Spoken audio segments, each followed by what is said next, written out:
عمومی طور پہ خیال ہے کہ وہ دہشت گردی کا حامی تھا، لیکن جو اس میں عزیز الدین صاحب نے جہاں سے تحقیق کی اور بڑے اتھینٹک سورسز سے انہوں نے جو ریسرچ کی ہے، وہ کہتے ہیں کہ بھگت سنگھ انفرادی دہشت گردی کے حامی نہیں تھے۔ ان کا خیال تھا کہ زیر زمین سرگرمیاں اور پرتشدد کارروائیاں صرف حکومتی دبدبہ ختم کرنے تک محدود رہنی چاہیے تاکہ عوام کا حوصلہ بلند رہے۔ اس کے ساتھ آئینی جدوجہد بھی جاری رکھنی چاہیے۔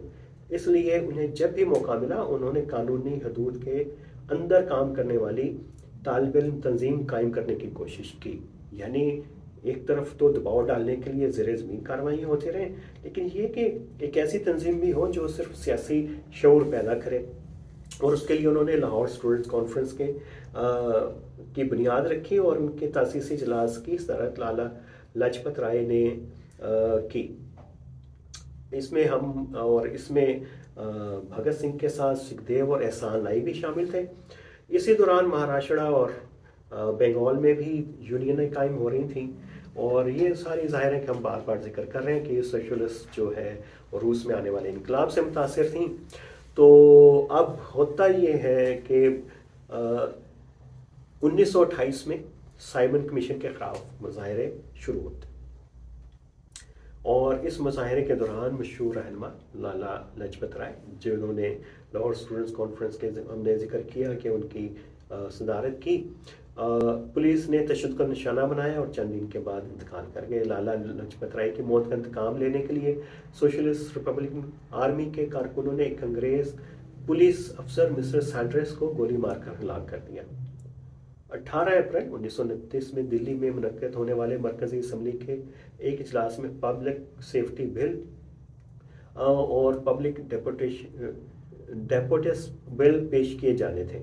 یہ دونوں بل حکومت برطانیہ کے ان جابرانہ اقدامات کا حصہ تھے جن کا نشانہ ہندوستانیوں کو بنایا جا رہا تھا۔ بھگت سنگھ کے گروپ نے فیصلہ کیا کہ اس موقع پر اسمبلی کے اندر بم پھینکے جائیں تاکہ ملک میں سناٹا ٹوٹے۔ اگر آپ نے بھگت سنگھ کے اوپر بنی فلمیں دیکھی ہیں تو وہ آپ کو سین یاد ہوں گے کہ جب جو ہے پنجاب اسمبلی کے اندر سے جو ہے بھگت سنگھ جو ہے پہلا بم پھینکتا ہے، اور اگر وہ اصلی بم ہوتا، مقصد ہوتا، تو وہ ادھر پنجاب اسمبلی میں سے کوئی ممبر زندہ نہ رہتا، لیکن یہ ایک فیک بم تھے جو بھگت سنگھ نے استعمال کیا۔ اس کے بعد 2 بم پھینکے، اور یہ کہ اس کے ساتھ انہوں نے اپنے پامفلٹ پھینکنا شروع کیا۔ مطلب یہ ایک ٹیکٹک تھا توجہ حاصل کرنے کا جو بھگت سنگھ اور اس کے ساتھیوں نے اختیار کیا تھا کہ ایک ایسا تاثر قائم کیا جائے کہ لوگ آپ کی طرف متوجہ ہوں، اور یہ اس کے لیے انہوں نے کریکر کا استعمال کیا، اور کے ساتھ ہی انہوں نے انقلاب زندہ باد، برطانوی سامراج مرد آباد کے نعرے لگائے اور اپنا پروگرام منشور جو ہے تقسیم کرنا شروع کیا۔ اور اس پمفلٹ کی جو سرخی ہے وہ بڑی امپورٹنٹ ہے، اور آج کے سیاسی منظر نامے میں کے کانٹیکس میں بڑی امپورٹنٹ ہے۔ بہرے آدمی کو بات سنانے کے لیے اونچی آواز کی ضرورت ہے۔ اس کے بعد ظاہر ہے کہ بھگت سنگھ اور دت کی گرفتاری کے بعد پولیس نے جگہ جگہ چھاپے مار کر بہت سارے انقلابیوں کو گرفتار کر لیا، اور 5 مہینے مقدمے کا ڈرامہ رچایا۔ اس کے بعد عدالت نے اکتوبر 1930 کو فیصلہ سنایا۔ بھگت سنگھ، راج گرو اور سکھ دیو کو پھانسی کی سزا سنا دی۔ 7 کو عمر قید اور باقیوں کو لمبی سزا سنائی گئی۔ 5 مہینے کے دوران بھگت سنگھ اور ان کے ساتھیوں نے جس جرت کا مظاہرہ کیا، اس نے ان تمام انقلابی نوجوانوں کو ہندوستان کی عوام کے آنکھ کا تارا بنا دیا تھا۔ جیل میں ہونے کے باوجود ان انقلابیوں نے کوئی بھی ایسا موقع ہاتھ سے نہیں جانے دیا جس سے ثابت کیا جا سکے کہ سیاسی کارکنوں کی قوت ارادی کے آگے دنیا کی سب سے طاقتور سامراجی طاقت بھی بے بس ہے۔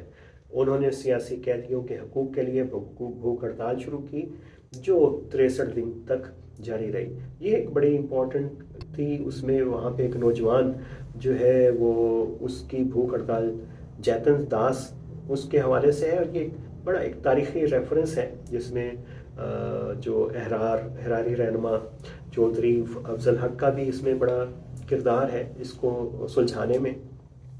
لیکن یہ چونکہ ابھی ہم بات کر رہے ہیں طلبہ تحریکوں کی 1930 میں کانگریس نے دوبارہ فرمانی کی تحریک شروع کی. یاد آپ کو ہوگا کہ گاندھی جی نے 1919 میں تحریک خلافت کے دوران نافرمانی کا اعلان کیا تھا. تو اب 1930 میں یہ اس کو ستیہ گرہ تحریک بھی کہتے ہیں، جس میں سارے ملک میں اسٹرائکوں، مظاہروں، سیاسی جلوسوں کا آغاز ہوا. تو فرقہ واریت کے لہر پھر دبے، یعنی جیسے جیسے آتی تھی کوئی تحریک شروع ہوتی تھی تو فرقہ واریت تقسیم جو ہے وہ پیچھے ہو. ایک کریکٹر ہے یہ ہندوستان کی، پاکستان کی، بنگلہ دیش کی سیاست کا. جب کوئی کامن جو چیلنج آتا ہے تو پھر سب اکٹھے ہو جاتے ہیں. لیکن یہ تھوڑا سا شاید ابھی پاکستان جو ہے ہلکا ہلکا سا ڈیویٹ کرنے لگ گیا ہے. ابھی جو دہشت گردی کے خلاف جو جنگ کے اوپر ہم قومی اتفاق رائے کی بات کر رہے ہیں، اب وہ اس میں لگتا ہے کہ وہ اتفاق رائے قائم نہیں ہو رہا. مختلف پارٹیاں جو ہیں وہ ایک مختلف نقطہ نظر رکھتی ہیں، یا ان کو پھر ہو سکتا ہے کہ دہشت گردی کے خلاف، انتہا پسندی کے خلاف جنگ کوئی جینون جنگ نہیں لگ رہی. ان کے سیاسی نظریات، ان کے منشور میں، ان کے کسی ذہن کے خانے میں، ان کے نظریاتی سیاسی چوکھٹے میں کہیں پہ فٹ یہ بات نہیں ہو رہی کہ قومی یگانگت، اتحاد کتنا ضروری ہے دہشت گردی کے خلاف. چلیں، یہ تو ایک جملہ متریزہ تھا. تو دوبارہ ہم شروع کرتے ہیں کہ یہ جیسے ہی دوبارہ 1930 کے اندر شروع ہوئی تحریک تو پھر فرقہ واریت کا عنصر کم ہونے لگا، اور پھر قیام ہوتا ہے آل انڈیا اسٹوڈنٹس فیڈریشن کا، جس کا ہم نے حوالہ دیا تھا پچھلے پروگرام میں، لکھنؤ میں 1936 میں. اور اس کانفرنس میں آل انڈیا اسٹوڈنٹس فیڈریشن کے نام سے ایک ملک گیر طالب علم تنظیم قائم کرنے کا فیصلہ کیا. یہ پہلی بڑی منظم سیاسی تنظیم تھی. ابھی تک آپ نے دیکھا کہ طلبہ تحریکیں تھیں، طلبہ تحریکیں سیاسی جماعتوں کے طور پہ کام کرتی تھیں. الگ سے وہ تنظیمیں بناتی تھیں جو سوشلسٹ جو رجحانات ہیں ان کے سے متاثر ہو کے، کمیونسٹ پارٹیز کا حصہ بن کے. لیکن کوئی طلبہ کے اپنے حقوق کی جو ہے نا باقاعدہ اور ایک نیشنلسٹ آئیڈیالوجی کے ساتھ جو ہے کوئی تنظیم جو موجود نہیں تھی. یہ اس سے جو خلا پیدا ہوا تھا اس کو پر کرنے کے لیے یہ بنی آل انڈیا اسٹوڈنٹس فیڈریشن، اور اس میں تقریباً 986 مندوبین نے شرکت کی تھی. اب یہ فیڈریشن ایک طرف ملک کے مختلف صوبوں ریاستوں کے طلبہ اور دوسری طرف ہندوستانی طلبہ اور دیگر ممالک کے طلبہ کے درمیان ثقافتی اور فکری تعاون کو فروغ دینے کے لیے بنائی گئی تھی. یہ چاہتی تھی فیڈریشن تعلیمی نظام میں اصلاحات بارے سفارشات جو ہم پیش کریں. طلبہ تنظیموں کے مفادات کا تحفظ بھی اس کی ذمہ داری تھی. فیڈریشن چاہتی تھی کہ طلبہ کو ملک کے مفید شہری بننے میں مدد فراہم کریں، سیاسی، سماجی اور معاشی امور کے بارے میں ان کا شعور بلند کریں تاکہ وہ قومی آزادی کے حصول کی جد و جہد میں حصہ لینے کے قابل بنے. کانفرنس کے منتظمین نے کوشش کی کہ وہ صدارت کے قائد اعظم اور پنڈت جواہر لال نہرو کو مدعو کریں. تو یہ ہم نے ذکر کیا تھا کہ یہ جیسے ہی اس میں پنڈت نہرو نے جو ہے وہ کمیونل مسئلے کے بارے میں بات کی جو تقریباً اس وقت بہت پیچھے چلا گیا تھا، اور قائد اعظم نے اس کو کہا، اس کے بارے میں اچھے جو ہے جذبات کا اظہار نہیں کیا تھا. ایک بہت بڑی تحریک ہے، لیکن یہ کہ اس کے فوراً بعد آل انڈیا مسلم لیگ کا ہم نے بتایا تھا 1 سال کے بعد دسمبر 1937 کولکتہ میں یہ قائم کی گئی. اور وہ کوڈ جس کا میں نے پہلے حوالہ دیا تھا کہ یہ اصل میں جو آل انڈیا مسلم اسٹوڈنٹس فیڈریشن ہے وہ نیشنل فیڈریشن کے اندر ہی مسلمان طلبہ کی آواز کو مؤثر بنانے کے لیے قائم کی گئی تھی. کیونکہ اس وقت یہ جو پورے ہندوستان کی فضا تھی اس میں کمیونل پولیٹکس کے لیے سپیس بڑی کم تھی، اور مسلمانوں کے لیے تو خاص طور کے اوپر، کیونکہ اب مسلمانوں کی جو سیاسی لیڈرشپ تھی اس کا ایک بڑا حصہ کانگریس کے اندر تھا.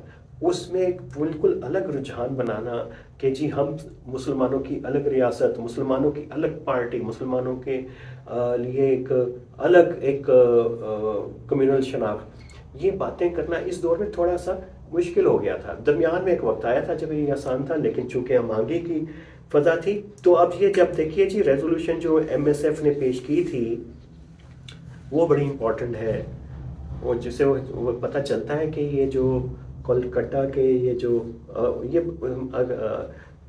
جو طالب علم تھے اور اس کے بعد علی گڑھ کے نوجوان اس میں شامل ہوئے، ان کا ویژن کیا تھا، اور کتنے وہ بہت ہی محتاط لینگویج میں کہہ رہے تھے کہ ہم آل انڈیا نیشنل اسٹوڈنٹ فیڈریشن سے الگ نہیں ہیں. کوٹ: علی گڑھ یونیورسٹی کے طلباء کی یونین کی رائے میں یہ ضروری ہے کہ کل ہندوستان سطح پر مسلمان طلباء کی ایک مرکزی تنظیم قائم کی جائے جس کا نام آل انڈیا مسلم اسٹوڈنٹس فیڈریشن ہو، تاکہ مسلمان طلباء کو تمام یونیورسٹی کالجوں اور صوبوں میں ایک ایسا پلیٹ فارم میسر آ سکے جو ان کے سماجی تعلقات میں قربت پیدا کرے، ان کے درمیان بہتر ثقافتی، سیاسی اور معاشی اور مذہبی مفاہمت پیدا کرنے کا موجب بنے، ان میں باہمی رشتے کا احساس گہرا کرے، اور انہیں اس قابل بنائے کہ وہ مل جل کر آل انڈیا فیڈریشن کی سرگرمیوں میں زیادہ مؤثر آل انڈیا اسٹوڈنٹ فیڈریشن کی سرگرمیوں میں زیادہ مؤثر اور فائدہ مند حصہ لے سکیں. تو یہ جناب پہلی بات تھی. لیکن پھر ظاہر ہے کہ گریجولی جو ہے جیسے جیسے ہماری سیاست تبدیل ہوتی گئی ہندوستان میں، تو اسی طریقے سے جو ہے وہ آل انڈیا اسٹوڈنٹس فیڈریشن کی پالیسی اور مسلم اسٹوڈنٹ فیڈریشن کی پالیسیاں چینج ہوتی چلی گئیں. اور پھر ایم ایس ایف نے بڑی کوشش کی کہ مدارس کے طلباء کو بھی جو ہے وہ اپنے پلیٹ فارم میں لے کے آئے. لیکن یہاں پہ یہ کوٹ کہ آل انڈیا اسٹوڈنٹس والے بھی چاہتے تھے کہ ان کی نمائندگی ہو. اب یہ مدارس کے طلباء کے لیے دونوں میں ایک کشمکش تھی کہ بھئی مدارس کے طلباء کس طرف جائیں گے. ابھی ایک کوٹ ہے، ابھی کانفرنس منعقد کرنے کی تیاریاں ہو رہی تھیں کہ آل انڈیا اسٹوڈنٹ فیڈریشن نے لکھنؤ میں مسلم طلباء کا ایک کنونشن طلب کر لیا. ظاہر ہے کہ ایم ایس ایف تو الگ تھی، جس کا مقصد ایم ایس ایف کے قیام کے لیے کی جانے والی سرگرمیوں کی مخالفت کرنا تھا. اس کنونشن میں جو اگلے سال جنوری کو منعقد ہوا، دینی مدارس کے طلباء نے بڑی تعداد میں شرکت کی. ان میں ندوہ، فرنگی محل مدرسہ اور دیوبند کے طلباء پیش تھے. کنونشن میں مسلم طلباء کی علیحدہ تنظیم کی مخالفت میں تقریر کرنے والوں میں ممتاز عالم دین مولانا عبدالباری فرنگی محلی کے فرزند مولانا جمال الدین فرنگی محلی سر فہرست تھے. انہوں نے اپنی تقریر میں فرمایا کہ فرقہ وارانہ تنازعات عہدے داروں کے جھگڑوں کی وجہ سے پیدا ہوتے ہیں. انہوں نے مسلمان طلباء سے گزارش کی کہ وہ خود غرض عناصر کی وجہ سے گمراہ نہ ہوں اور فرقہ واریت کی مخالفت کریں، خواہ وہ کسی بھی شکل میں کیوں نہ ہو. انہوں نے کانفرنس میں جو ریزولوشن پیش کیا اس کے الفاظ یہ تھے: مسلمان طلباء کو علیحدہ پلیٹ فارم پر منظم نہیں ہونا چاہیے، بلکہ مشترکہ مقاصد کے حصول کے لیے دیگر مذاہب سے تعلق رکھنے والے طلباء کے ساتھ متحدہ محاذ قائم کرنا چاہیے. اب آپ کو سمجھ آ گئی کہ پاکستان کی مخالفت مذہبی جماعتوں نے کیوں کی اور اس کا پس منظر کیا تھا، اور اس کا اظہار جو طلباء تحریکوں کے اندر بھی آ رہا تھا.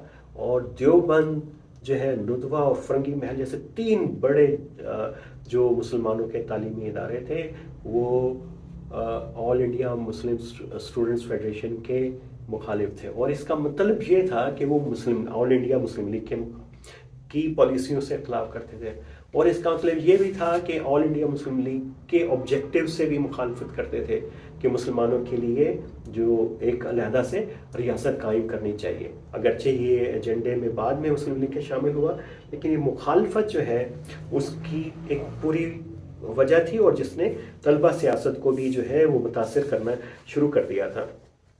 لیکن یہ کہ جیسے جیسے چیزیں آگے بڑھتی گئیں اور سیاست بھی آگے بڑھتی گئی، ایم ایس ایف کے مختلف دور میں مختلف صدور رہے. حمید نظامی صاحب ایک معروف صحافی، نوائے وقت کے بانی، میاں محمد شفیع، عبدالسلام خورشید، یہ ایسے نام ہیں جو، لیکن ایک جو بات جس کا ذکر ضروری ہے، اور اس کے بعد ہم یہ ہمارا چیپٹر مکمل ہو جائے گا کہ پاکستان بننے سے پہلے کیا طلبہ تحریکوں میں نوجوانوں کے سیاسی تحریکوں کے رجحانات تھے، کہ قائد اعظم اور باقی مسلم لیگ کی قیادت بار بار پنجاب کی